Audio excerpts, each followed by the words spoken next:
A few days in my life have changed me as much as the day my father, James, died suddenly at the age of 55. My father didn't talk much, and he didn't show off his money. So, when we heard his will, my mother Amy, my sister Kelly, and I were shocked. The lawyer told us that my father had left behind $100 million, an amount we never expected. As the oldest son, I always thought I would take over my father's small business and continue his work. But the will not only showed his hidden wealth, it also divided the money in a way that gave much more to Kelly and me than to our mother. This news caused a lot of trouble in our family. My mother, Amy, who was 50 at the time, was heartbroken. She couldn't understand how her husband of 25 years had made so much money without her knowing or why he gave it out so strangely. Her sadness quickly turned into doubt and anger. She started to question if the will was real, feeling like she had been left out of a life she had always been a part of. This shook her trust and sense of security deeply. In the middle of this, Kelly, who was 28, stayed unusually calm. It seemed like she might have known more about our father's plans than she first said. Her calmness made things even more tense between her and our mother. As for me, I felt stuck.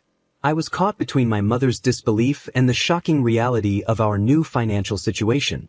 I wondered why my father kept these secrets and what led him to divide his wealth in such a strange way. The inheritance, instead of feeling like a gift, felt more like a curse that could tear our family apart. The will became the center of arguments, with each of us dealing with shock and confusion in our own way. Soon, my mother decided to challenge the will in court. Our home, once a place of love and togetherness, became a battlefield filled with secrets and shifting loyalties. Throughout it all, I struggled with my own feelings, trying to hold on to my love for my family while also dealing with this difficult situation. I respected my mother, but I also wanted to honor my father's final wishes. This argument over the inheritance brought up deep problems in our family, making us question the strength of our relationships. It made me realize that the money my father left could change our lives, but at what cost?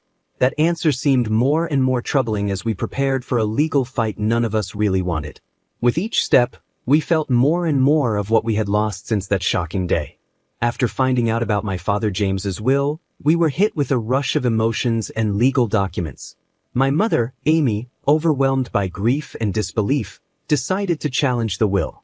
She couldn't understand how my father had secretly saved up $100 million, and she couldn't accept that he left most of it to my sister and me, leaving her with much less. She didn't think the will was genuine. With the help of Mr. Charles, our family lawyer, my mother started a legal battle that soon took over our lives. The courtroom became the place where all of our family's private matters were exposed. Each session revealed more about our personal and financial lives than we ever wanted. My mother's case was built on several points. She questioned whether my father was mentally fit to make these decisions when he wrote the will and suggested that maybe someone had influenced him. She even wondered if the will was fake because of the sudden discovery of his wealth and how it was divided. Every court session was emotionally exhausting. I stood by my mother, not completely sure about her doubts, but I supported her because I understood her need for answers. My sister, Kelly, kept to herself more and more. She argued that our father had every right to split his money the way he wanted, and questioning him was both wrong and pointless. As the legal case dragged on, the tension in our family grew worse. The public nature of the court case drew the attention of the media, turning our personal struggle into a story for everyone to watch. Reporters dug into my father's past, discovering his quiet investments and business deals that had stayed hidden for years. This media attention made everything even harder to bear. Through all of this, Mr. Charles was a steady presence. His knowledge of family law and his calm approach helped us get through the chaos, even though his efforts to mediate were often overshadowed by the strong emotions that came out with every new piece of information. The legal fight also made me rethink what I knew about my father. Each court session, with each new fact about his hidden life, painted a different picture of the man I thought I knew. I thought I knew my father, but maybe I never really did. The mystery around this inheritance, with all its legal complications, became a symbol of lost connections and hidden truths in our family. Throughout it all, my mother stayed strong. She fought the case not just for her share of the money, but to find the truth about the man she loved and the life they built together. This battle, though full of legal issues, was really about finding out who we were and wanting to be recognized in the shadow of a legacy that suddenly felt both mysterious and huge. The fight over my father's will not only revealed his hidden financial life but also started to change how we related to each other as a family. As the legal case continued, my sister Kelly's views began to change, creating more distance between us. At first, Kelly was as surprised as the rest of us by what the will revealed. But as time went on, she started to agree with what our father had written. Kelly, who was 28, began to believe that our father had reasons for the choices he made in his will. She thought his decisions were intentional, maybe to teach us lessons we hadn't yet learned. This put Kelly in direct conflict with our mother, Amy, who felt betrayed and confused by being left out of the large part of the inheritance. The tension between them grew quickly. Family gatherings turned into arguments about the will, loyalty, and grief. Kelly accused our mother of not respecting our father's right to make his own decisions, while our mother felt hurt by Kelly's lack of empathy and her ignoring the emotional pain the will had caused. As Kelly pulled away from our mother, our once close family started to fall apart. Their relationship, once warm, became cold and distant, which was painful to see. I found myself caught in the middle, trying to keep the peace between them while dealing with my own mixed feelings about the inheritance and what it all meant. Kelly's new attitude also affected our relationship. We had always been close as siblings, facing challenges together. But now, the disagreement over the inheritance showed that we had different ideas about money, responsibility, and loyalty to the family. Kelly's determination to claim what she believed our father had left for her created a surprising divide between us. Her arguments even made me rethink my own views on the situation. I started to think that maybe our father wanted this challenge to push us to grow or change. It was a hard and lonely thought because it made me feel distant from both my mother, who was focused on getting justice, and Kelly, who seemed to accept the will's terms more practically. As time went on, the inheritance issue took over our lives, overshadowing everything else in our family. The legal fight, fueled by these family conflicts, drew attention not only from close friends and family but also from the community and the media. This public attention added more stress to our already difficult relationships. In this emotional atmosphere, I found myself thinking more about what inheritance and legacy really meant. The fight forced us to face some uncomfortable truths about our family, our values, and ourselves. As Kelly moved further away from our mother emotionally, it became clear that whatever the outcome of this battle, our family would never be the same. The scars from this conflict seemed likely to affect our relationships and lives for a long time. As the inheritance fight went on, Mr. Charles, our family lawyer, became a key figure. He wasn't just a legal advisor, he got deeply involved in both the emotional and legal sides of our crisis. His experience and calm approach were very helpful as he tried to find a way to save both our family bonds and our financial interests. From the start, Mr. Charles knew this was more than just about money. It was about a grieving family dealing with the loss of a father and the surprising terms of his will. His approach was thoughtful and caring, as he tried to mediate between us while making sure the legal process was fair and careful. Mr. Charles focused on keeping communication open between all family members. He organized meetings where we could talk freely, not just with immediate family, but also with relatives affected by the situation. These meetings allowed us to express our feelings in a less formal way than in court. Mr. Charles listened carefully to everyone.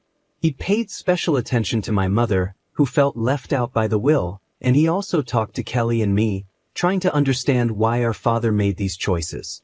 His ability to handle these conversations with care was important in keeping things from getting worse. On the legal side, Mr. Charles used his expertise to look at all possible outcomes of the case. He made sure we understood all the options, guiding us through this tough situation. Mr. Charles explained all the possible outcomes, from completely canceling the will to fully following its terms, and talked us through the legal consequences and how long each might take. This clarity helped us understand what to expect in the long run, including both the financial and emotional costs. Another important step Mr. Charles took was bringing in independent experts. These included forensic accountants to review my father's financial activities and estate planning experts to help explain why the will might have been structured the way it was. This well-rounded approach not only helped us understand the legal situation better but also provided more insight into my father's choices, which helped calm some of the anger in the family. Throughout it all, Mr. Charles remained a calm and steady presence. His support was reassuring, offering a sense of balance during emotional moments. His mediation efforts didn't always lead to immediate solutions, but they brought a needed level of professionalism and care. As time went on, Mr. Charles became more than just a lawyer, he became someone we could trust, guiding our family through one of the hardest times we had ever faced. Although the outcome of the legal battle was still unclear, his work ensured that whatever happened, the process would respect everyone's dignity and emotional health. In the middle of this legal fight and shifting family dynamics, my role as the eldest son became more complicated. I wasn't just trying to handle the inheritance issues. I was also trying to keep our family from falling apart. It was a tough challenge. On one side was my mother, Amy, heartbroken and feeling betrayed by the will, and on the other was my sister, Kelly, who saw our father's decisions differently than we did. As I watched our family struggle, I often wondered about my father's intentions. Could he have predicted the chaos his will would cause? Or did he think that the financial security he provided would be more important than the emotional toll?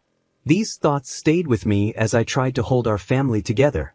The $100 million estate, which should have been a blessing, felt like a curse.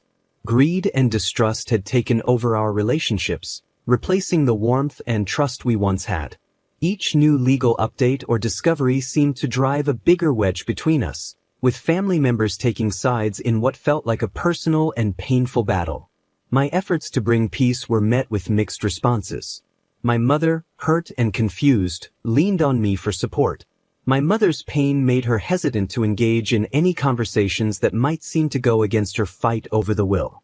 Kelly, on the other hand, viewed my attempts at keeping the peace with some suspicion, thinking I wasn't fully supporting our father's wishes.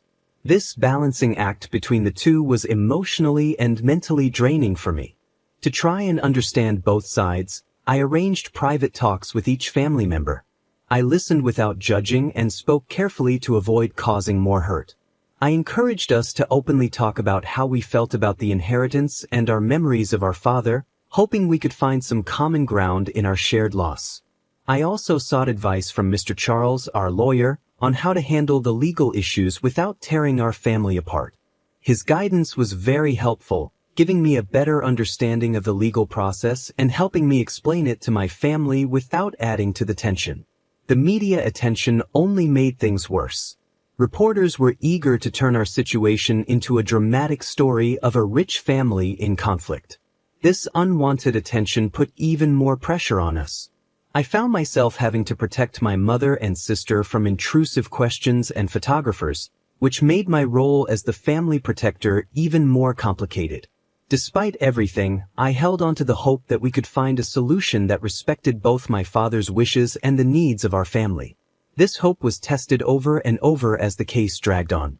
Every court session and legal argument seemed to push us further apart.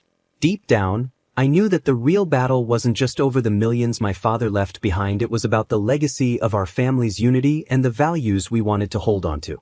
The struggle to maintain that unity during all the chaos of greed and grief defined my role as a brother and a son during this difficult time.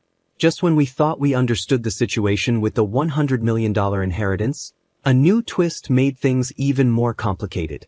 Further investigation into my father's finances revealed that he had hidden more assets in various investments and offshore accounts. This discovery shocked us all, making us question even more what we thought we knew about my father and his legacy. The forensic accountants Mr. Charles had hired as part of the legal case uncovered these hidden assets. They found that the $100 million estate was only part of a larger collection of wealth my father had carefully hidden. The reasons behind my father's secrecy became an even bigger mystery, complicating both our emotions and the legal strategies surrounding the will. As the eldest son and a key figure trying to keep the family together, this new revelation made my role even harder to manage. I found myself at the center of this new situation. The discovery had two effects. It made the greed and conflict among our extended family worse, while also offering a chance for a fairer solution within our immediate family if handled properly. The newly found assets were quite varied, from real estate in different countries to investments in private companies and large stock portfolios. This changed everything about the inheritance fight, making us rethink our legal strategy. Mr. Charles suggested that this might be a good time to negotiate a settlement that could make everyone happier and possibly calm the growing tension within the family. However, the negotiations were far from easy. With more assets on the table, there was even more to argue about, and tensions rose as each family member reconsidered their position. My mother, already suspicious about the will, became even more convinced that her exclusion was a personal betrayal. Kelly, on the other hand, saw this as more proof of our father's wisdom and planning, believing it showed how he intended to provide for us in unconventional ways. My role became even more complicated as I tried to manage the emotional conflicts in the family and the legal issues surrounding the new assets. I still hoped to find a solution that could bring peace to the family, but with each new discovery, that goal seemed further out of reach. The negotiations over the additional assets went through several rounds of discussions, led by Mr. Charles. He not only gave legal advice but also tried to understand and manage the family dynamics. These talks were difficult and often emotional, as old hurts were brought up and new suspicions formed. Through all of this, the idea of legacy took on a different meaning for me. It wasn't just about the money my father left behind anymore, it was about the memories and values tied to that wealth. The newly found assets highlighted the gap between the father I thought I knew and the businessman who had operated in such secrecy. As we moved forward, the challenge was to balance his role as a family man with his secret financial life, which made it hard for us to come together and heal.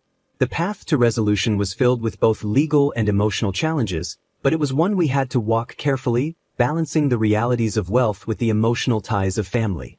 The court proceedings, already complicated by the financial discoveries, became more personal during the testimonies. These court sessions revealed the deep cracks in our family that had been hidden for years, and emotions ran high as we tried to untangle my father's true intentions. As the eldest son, this made the process even more intense and personal for me. I watched with a heavy heart as each family member took the stand. The courtroom, filled with lawyers, reporters, and curious onlookers, was a harsh setting for the raw emotions my mother Amy and my sister Kelly showed. Each testimony revealed their pain, hopes, and feelings of betrayal. My mother's testimony was especially heartbreaking. She spoke about her life with my father, James, describing what she thought was a partnership built on respect and shared decisions. Her voice cracked as she talked about the later years of their marriage when James became more secretive. At the time, she thought it was just the stress of his business, but now she believed it was related to the secret wealth he had been accumulating. She expressed feeling betrayed not only by the will but by their entire marriage, which she now saw in a different light. Kelly's view was very different. When it was her turn, she defended our father's decisions, saying he was not only securing the family's financial future but also challenging us.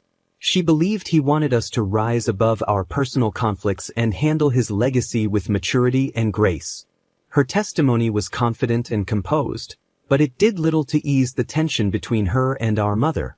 During my own testimony, I tried to offer a balanced perspective, acknowledging both my mother's pain and what I thought might have been my father's intentions. I spoke about the man I knew, a loving father and a smart businessman who may not have realized how his secret financial planning would affect us emotionally. I also brought up the newly discovered assets, stressing the need for a clear and fair solution that would honor his complex legacy without further tearing our family apart.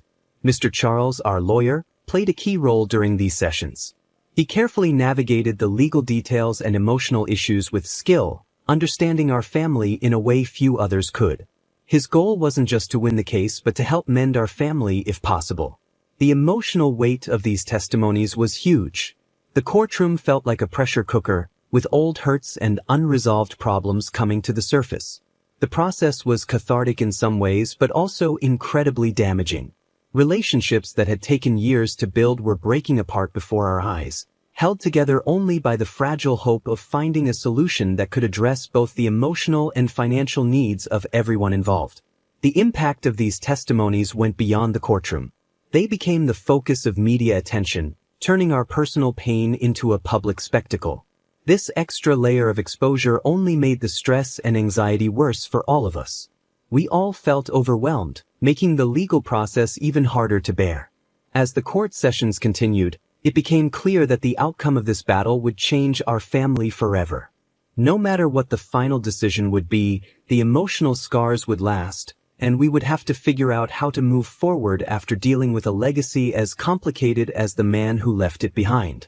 As the inheritance fight dragged on, the chance of a peaceful settlement seemed to fade. We had started with a small hope of reaching a compromise that would help us avoid the bitterness of a long court case. But as everyone held firm to their positions, the negotiations fell apart. What had begun as hopeful discussions turned into failed attempts that only made the divides in our family worse.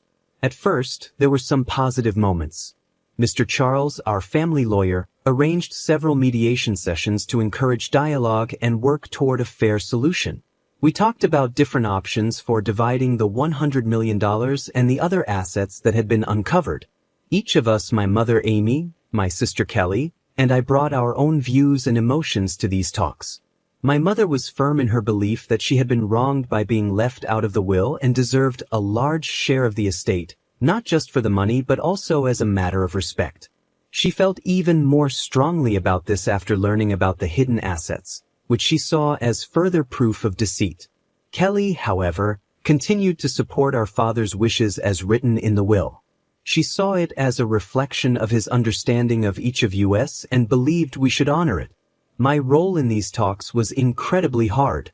I tried to find a middle ground between my mother and Kelly, suggesting different ways to divide the assets that could address both legal and emotional concerns. But every compromise I offered only seemed to highlight how far apart we were. Kelly saw these ideas as going against our father's wishes, while my mother saw them as necessary to correct a wrong. The mediation sessions often ended in frustration and tears, with each of us retreating to our own sides. The emotional strain was clear on everyone. The stress made old wounds worse and created new ones, making it harder and harder to have a rational discussion. The intense media attention that followed each session added even more pressure, turning our private pain into public drama. Mr. Charles's role grew from just being a legal advisor to being an emotional support for all of us. Despite his best efforts, the possibility of finding common ground seemed to slip away a little more each day. The combination of legal complexities, the large amount of money involved, and the deep emotions of everyone made the situation incredibly difficult to resolve. The failure of the negotiations made everyone more firm in their positions, creating barriers that seemed impossible to overcome. When the talks broke down, it marked a turning point for our family. It became clear that we would need the court to decide the outcome. This was hard to accept because it didn't just mean the failure to reach a compromise, but it also felt like the end of any chance of family unity. As we prepared for the court proceedings to continue, there was a sense of resignation and determination. The stakes were higher than ever, not just in terms of money, but also in the lasting impact this legal battle would have on our relationships. A court ruling seemed inevitable, but it didn't offer much hope for healing the divisions that had come to define how we interacted.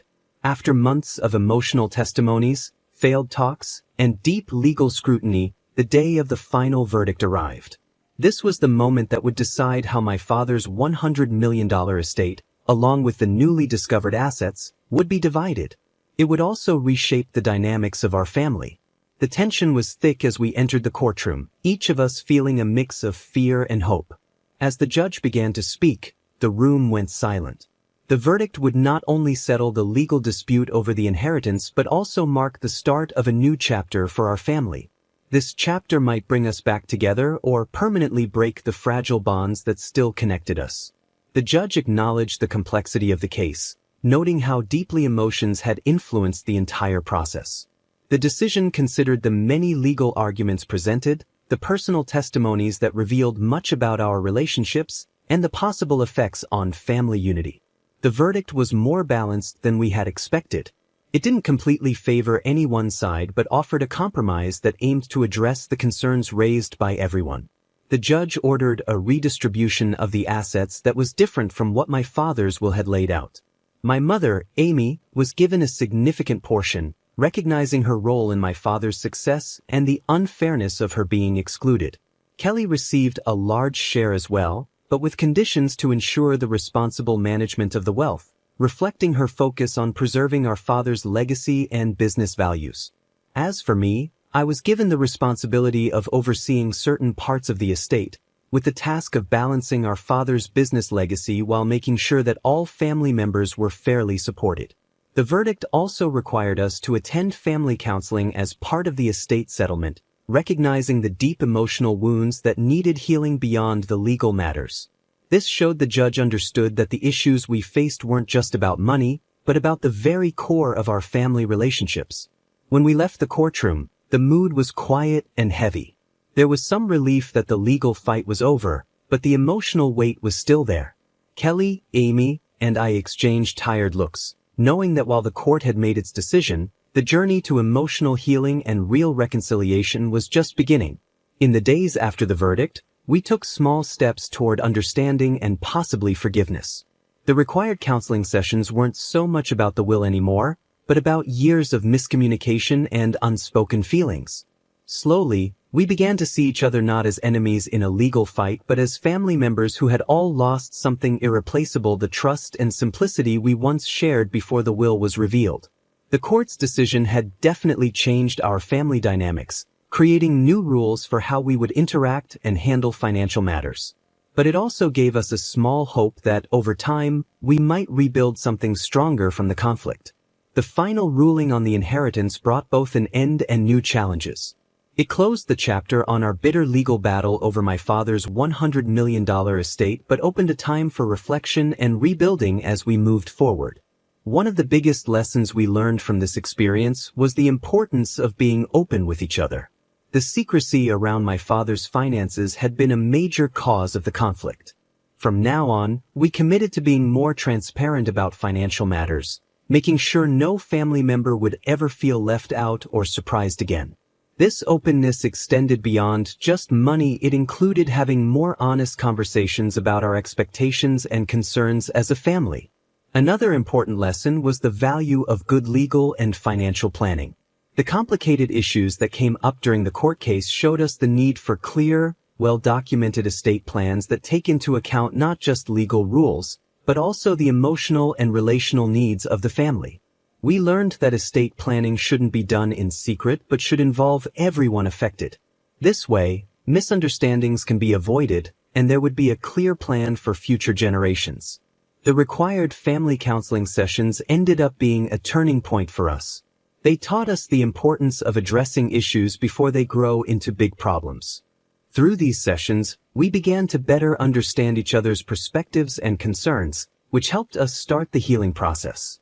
We realized that truly listening to each other was just as important as any legal document for keeping family peace. This experience also showed us that wealth can be both a blessing and a burden.